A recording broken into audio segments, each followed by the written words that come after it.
Sevgili dostum, bu videoda duyacakların alıştığım burç yorumlarından çok farklı.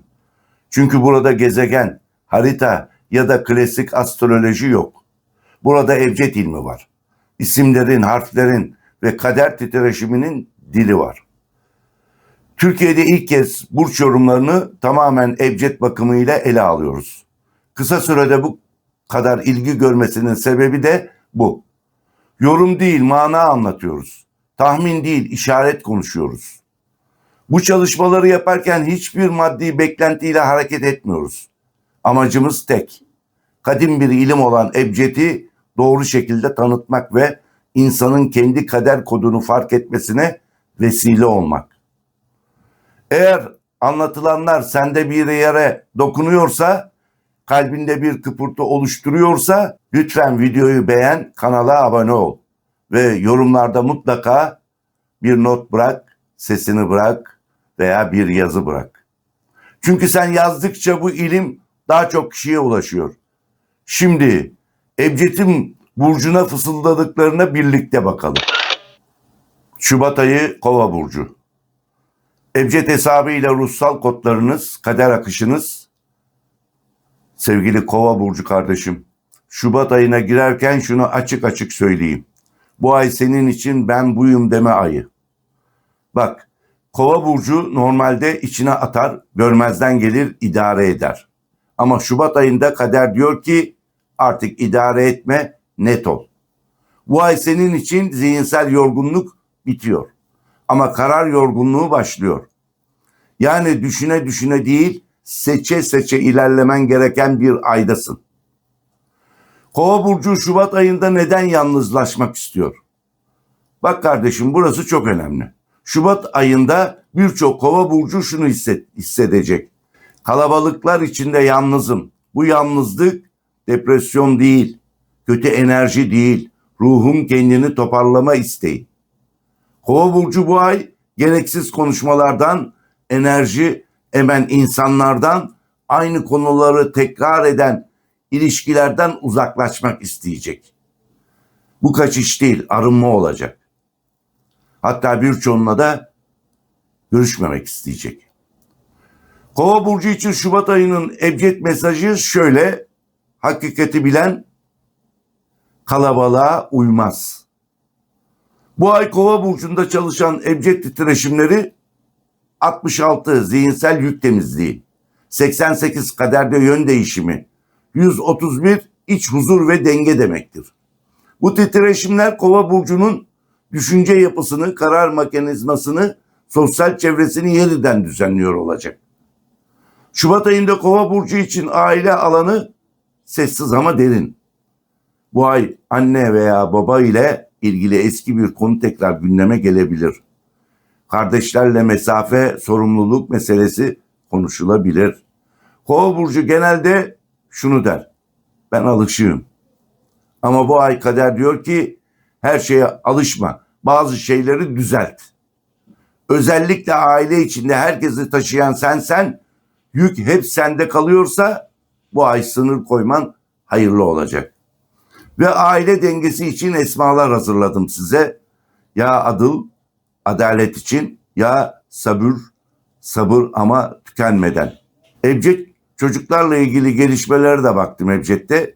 Kova burcu ebeveynler için bu ay çocuklarda yön arayışı, kararsızlık, ben kimim sorusu içinde bocalama yaşanabilir çocuklarınızın. Özellikle genç çocuklarda meslek, okul, arkadaş çevresi ön plana çıkıyor. Bu ay çocuklara baskı değil, yol göstermek yakışır size. Çocuklarınız için ya Reşit esması doğru yol için uygun olacak. Haftada 2 gün 300 defa zikredin ve onların yüzüne doğru üfleyin. Bu Allah'ın ismidir. Çok iyi gelecek. Asi çocuklarınız için de bunu yapın, okuyun. Ebced'e göre iş, para, kariyer, ona baktık. İş arayan kovalar, sizleri hiç unutmuyoruz. Özellikle bu ay müjde gibi bir ay. Şubat ayı iş arayan kova burçları için düşündüğünden farklı bir kapı açılacak. Beklediğin bir alanda haber, teklif alacaksın. Ama dikkat, ben yapmam deme. Öğrenmeye açık ol. Öğrenirsin, onu da devam ettirirsin. Elinde de yeni bir işin olur. Yani ayın son 10 günü daha verimli olacak Şubat'ın. İş için esmalar hazırladım size. Ya Fettah, ya Alim, bilgi ve öğrenmek için zikredin bunları. 100'er kere günde, fazla bir şey değil, 2 dakikanızı almaz. İş kurmak, ortaklık düşünen kovalar için Ebced'e baktım. O çok isteniyor benden. Kova burcu bu ay büyük planlar yapabilir ama detay atlayabilir.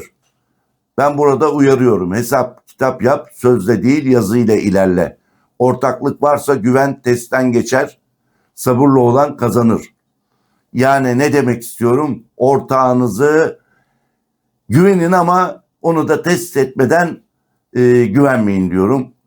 Size de esma hazırladım. Ya hakim, her gün 99 kez zikredin bunu.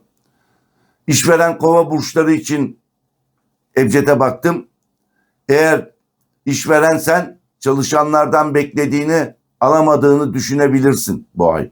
Ben mi yanlış anlatıyorum hissi olabilir sende veya davranışlarında bir değişiklik mi var diye. Bu ay senin dersin net konuş, yazılı ilerle, herkesten aynı performansı bu ay bekleme.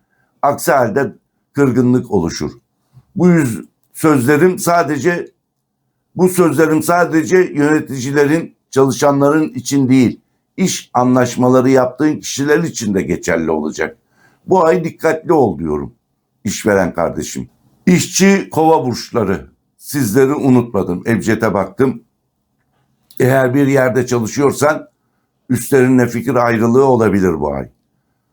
Ben daha iyisini yaparım duygusu artacak sende. Senin de özgüvenini tavan yaptıracak. Karşı gelme ihtimalinde fazlalaşabilir. Ama bu ay isyan değil, strateji zamanı, unutma. Sessiz ama sağlam ilerleyen kazanır. Korunma amaçlı esma hazırladım sana.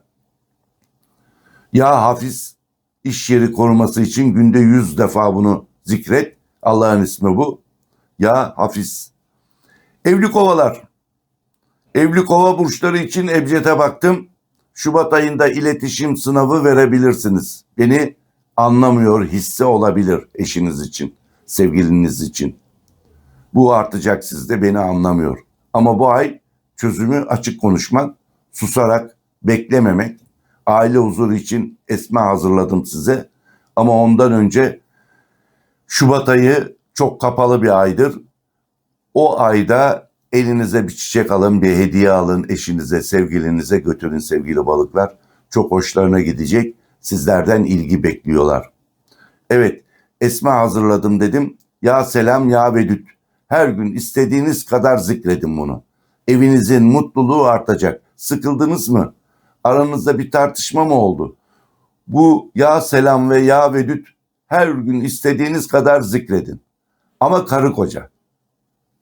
Tek taraflı yapmayın onu lütfen. Karşılıklı yaparsanız o evde çok güzel havalar estiğini göreceksiniz. Bana da yazın bunu. Çünkü bazı tartışmalar da olabilir. Dedim ya kapalı bir ay diye. Her yaş bekarlar için Ebced'e baktım. Bekar kova burcu kardeşim. Bu ay zihnini uyaran biriyle tanışabilirsin. Ama kalbin hemen ısınmayabilir. Bekle, sabret. Sonu hayırlı çıktı bu tanışmanın. Bu ay kova burcu için mesajım, aklını yoran değil ruhunu rahatlatan kişi doğru olandır. Bir daha tekrar et içinden bunu. Aklını yoran değil ruhunu rahatlatan kişi doğru olandır. Lütfen bunu kafanda birisiyle tanıştığında geçir. Geçmişten biri dönerse eğer aynı şeyleri tekrar eder mi? İyi bak. Biliyorsunuz ben onaylamıyorum geçmişte kalan sevgililerin yeniden beraber olmanızı. Hiçbir şey değişmiyor. Ben binlerce kişide dinliyorum bunu. Yeniden özür dileyerek dönüyorlar. Bir bakıyorsunuz ki ya bir sene sonra ya bir ay sonra tekrar kalp kırmalar, isyan etmeler. Onun için bırakın. Siz ruhunuza dokunan kişiyle birlikte olun. Hani bir söz vardır. Eskiye rağbet olsaydı bit pazarına nur yağardı diye. Neden adını eski koyuyoruz? Onun için eskiyle hiç takılmayın. Çünkü özellikle bunun üzerine basarak söylüyorum. Eski sevgilinizden haber alabilirsiniz veya geri dönüş isteği duyabilirsiniz. Bekarlar için esma hazırladım. Ya cami, ya nasip, kısmet açma, doğru karar için her gün 131 kez her birini zikret. 2 esmayı da zikret. Bunların çok faydasını göreceksin, Allah'ın isimlerini. Hatta bunları zikrettikten sonra da mesela bekarlar için ben bunu hazırladım. Çünkü bekar şöyle diyebilir: Allah'ım hayırlı kısmet nasip et. Hatta bunu 131 kez diyorum ya, sabah öğle akşam 131, 131, 131. Yani zikredersen ve arkasından da duanı edersen içinden et. Allah onu duyuyor.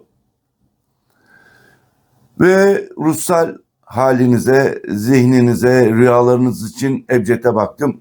Kova burcu boğa, yoğun düşünceler, uykudan yorgun kalkma, zihin doluluğu yaşayabilir. Bu bir hastalık değil, fazlalık atımı, doluma hazırlık demektir. Yani gereksiz şeyleri atacaksınız rüyalarınızda veya zihninizden, yeniden dolum için hazırlanacaksınız. Uykudan önce Ya Nur 11 defa, Ya Selam 5 defa bu esmaları zikredin. Ve bazı ruhsal konulardan kendinizi kurtardığınızı göreceksiniz Allah'ın isimlerinden. Hatta ne zorunuz varsa onu da yalvarın Allah'a bu isimleri söyledikten sonra. Ya Nur, Ya Selam. Sevgili Kova burcu kardeşim, Şubat ayı sana şunu öğretiyor: herkese anlamak zorunda değilsin ama kendine anlamak zorundasın. Bu ay net ol, az konuş, doğru konuş, kalabalıkta kaybolma. Mart ayı senin için hareket ayı olacak. O yüzden Şubat ise Mart ayına hazırlık olacak. Sevgili dostum, bu videoda anlatılanlar bir kehanet değil, bir hatırlatmaydı. Ebced size şunu söylüyor: kader sabit değildir. Farkındalıkla yön değiştirir. İsimler konuşur, harfler işaret eder. Ama adımı atan yine sensin. Bende neye dokundu? Ne hissettirdi? Ne fark ettim? Bunları yazman bu yolculuğu büyütüyor. Videoyu beğenmen ve kanala abone olman sadece bir destek değil sevgili kardeşim. Aynı zamanda bu ilmin daha çok insana ulaşması için bir kapı açmak demektir. Allah izin verdikçe Ebced'de burçları, esmalarla kader titreşimlerini aynı sadelik ve samimiyetle anlatmaya devam edeceğim. Bir sonraki videoda tekrar buluşmak üzere. Kalbin açık, yolun hayırlı olsun.